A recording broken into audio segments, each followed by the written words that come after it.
गुरुद्वारा बाबा नामदेव में होली के पावन त्योहार पर भक्ति व पंजाबी सभ्यता से ओतप्रोत होला महला संगत जोड़ मेला मनाया गया। शाम को गुरुद्वारा दीवान हाल में लखनऊ से आए गगनदीप सिंह ने गुरबानी शब्द कीर्तन द्वारा पुष्प वर्षा से होली के त्योहार में होली से संबंधित गुरबानी का कीर्तन किया। आई हुई संगत ने होली मेले के पावन पर्व पर एक दूसरे को बधाइयां दी। गुरुद्वारा प्रांगण के बाहर संस्कृति सभ्यता से ओतप्रोत मनजीत सिंह ने लोगों को हास्य रस वीर रस से भरी कविताओं को सुनाकर लोगों को मंत्रमुग्ध कर दिया। दिल्ली से आए वैशाली ग्रुप द्वारा भांगड़ा गिद्दा कर दर्शकों को झूमने पर मजबूर कर दिया। दशमेश शस्त्र दल द्वारा मार्शल आर्ट का कर्तव्य कर बोले सो निहाल के जयकारों का उद्घोष होने से ऐसा समा बांधा कि सभी ने ताली बजाकर स्वागत किया। इस अवसर पर दिल्ली सिख गुरुद्वारा प्रबंधक कमेटी द्वारा 1984 की विधवाओं को चेक वितरित किए गए। 21 तारीख की शाम को कानपुर से अमृतसर दरबार साहिब जाने वालों का सम्मान भी किया गया।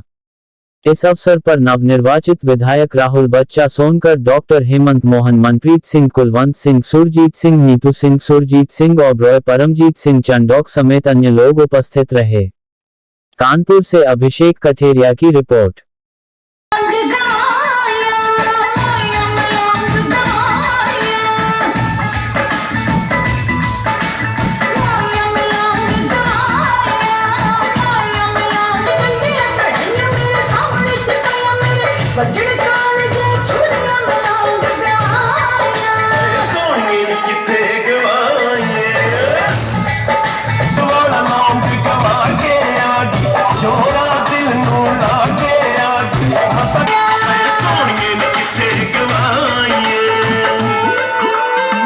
होली मोहल्ला का आयोजन किया गया है, किस तरीके से यहाँ पर कार्यक्रम प्रस्तुत किया जाएंगे? सिख पंजाबी सभ्यता से ओतप्रोत होले महल्ले का प्रोग्राम गुरुद्वारा बाबा नामदेव में पहली बार कानपुर में बड़े स्तर पर हो रहा है, जहां गुरबानी के कीर्तन से हम संगतों में गुरु गोविंद सिंह जी द्वारा होले महल्ले का महत्व समझाते हुए उनकी वाणी से जोड़ने का प्रयास कर रहे हैं। वैसे ही पंजाबी संस्कृत सभ्यता सिखों की जो भांगड़ा गिद्दा कवि और विशेष जो गुरु गोविंद सिंह जी को प्रिय था मार्शल आर्ट गतका, जो कैसे अपनी रक्षा करनी है, सुरक्षा करनी है और किसी मजलूम पे अगर कोई आँच आ जाए या कोई बुरी नीयत से देखे तो उसकी कैसे मदद करनी है और युद्ध में कैसी आपकी ललकार हो, बोले सो निहाल हो, सत श्री अकाल हो,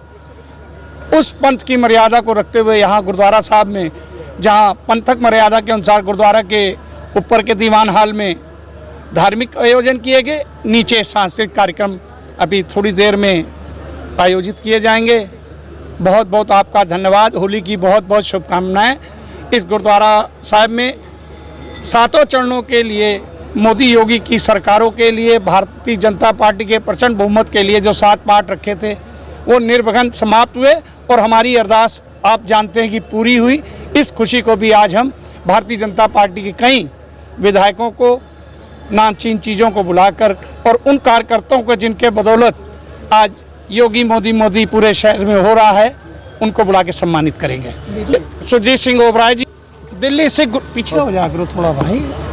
दिल्ली से गुरुद्वारा प्रबंधक कमेटी द्वारा 1984 में विधवाओं को मदद के लिए जो 11-11 हज़ार के चेक दिए जाते थे वो आज यहाँ पे वितरित भी किए जाएंगे।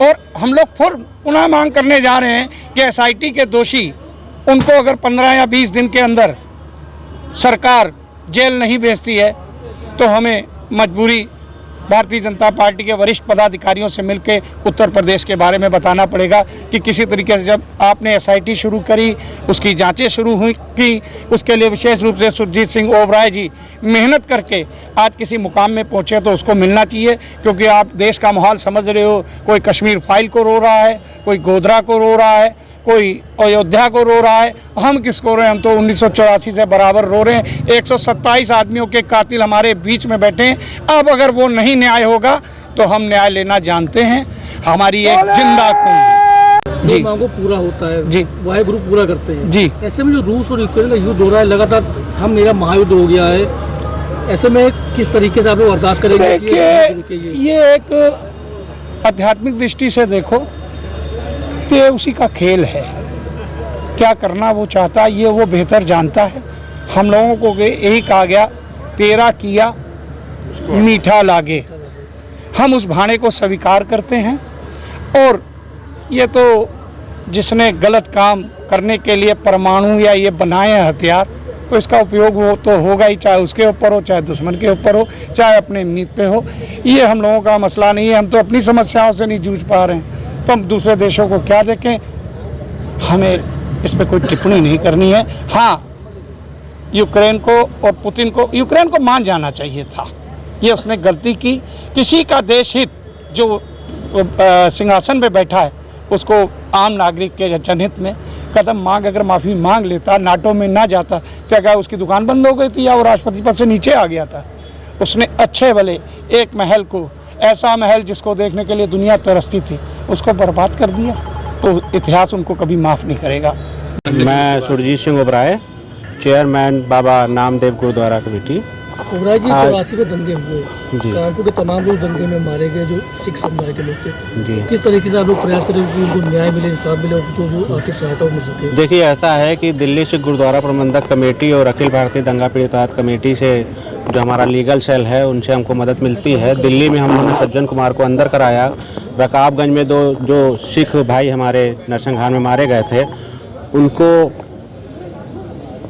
खिलाफ, कमलनाथ के खिलाफ, उनके खिलाफ जो है गवाहियाँ कराई गई। और कानपुर में भी SIT गठित हुई और 127 लोग जो मारे गए थे उनके लिए करीब 67 लोग चार्जशीटेड हो चुके हैं। और हमको वादा किया गया है कि शपथ ग्रहण के बाद, तुरंत बाद हम लोग उनकी अरेस्टिंग करेंगे। जो मृतक है उनके परिवार है, किस तरीके से उनको जो है आप लोग मदद कर रहे हैं? देखिए, दिल्ली सिख गुरुद्वारा प्रबंधक कमेटी हर साल उनको चेकें भेजती है तो बहुत थोड़ी सी, लेकिन जख्म बहुत गहरे हैं। मरहम लगाने का प्रयास है।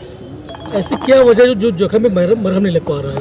देखिए, ऐसा है कि जो 36 साल पुराना केस था, ये बहुत पोजीदा केस था। इसमें कभी हमको पहले तो FIR गायब थी थानों से, फिर उसके बाद चार्जशीटेड नहीं थे लोग, गवाह नहीं थे, सबूत नहीं थे। फॉरेंसिक टीम मिली हमको, जो है माननीय योगी जी से हमको जो थाने जैसे अधिकार मिले, तब जाके कहीं गवाहियाँ हो पाई। और आज हम इस जगह पहुँचे हैं कि 67 लोग उसमें चार्जशीटेड हो चुके हैं और ये जल्द ही जो है गिरफ्तार हो जाएंगे। सर, कितने लोग चेक दे रहे हैं आज? जी, आज कितने लोग चेक दे रहे हैं? ऐसा ना, हमारे पास 21 लोगों की चेकें आती हैं। हमने सबको फ़ोन कर दिया था। जो माएँ हमारी आ जाएंगी उनको हम चेकें दे देंगे आज।